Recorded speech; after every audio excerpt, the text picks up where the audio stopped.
Hello guys, আমার মাথা কেটে গেছে। মাথা ফেটে গেছে তোমার? হ্যাঁ। আর কি হয়েছিল? রক্ত বেরিয়েছিল না? হ্যাঁ। অনেক রক্ত বেরিয়েছিল। হুম। তোমাকে কি ডাক্তারখানা নিয়ে যাওয়া হয়েছিল? হ্যাঁ। ডাক্তার কি বললো? আমাকে ওষুধ দিয়েছে। ওষুধ ওষুধ দিয়েছে? হ্যাঁ। আচ্ছা, তোমার কি এখানে ব্যথা করছে মাথায়? না, তো তুমি কিভাবে পড়ে গেলে? আমি এখন করে ও জানলায় পড়ে গেছিলাম। জানালায় পড়ে গিয়েছিলে? হ্যাঁ। তখন তোমার মাম্মি থাকেনি তোমার কাছে? মাম্মি কোথায় গিয়েছিল? আমি কলকাতা গেছিল। কেন?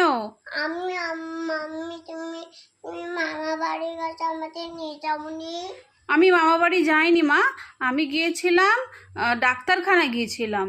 না, তুমি সত্যি বলছো মামা ওখানে রাত হয়ে গিয়েছিল বলে মামা বাড়িতে ছিলাম। এটা কিন্তু সত্যি যে মামা বাড়িতে গিয়েছিলাম। বাড়ি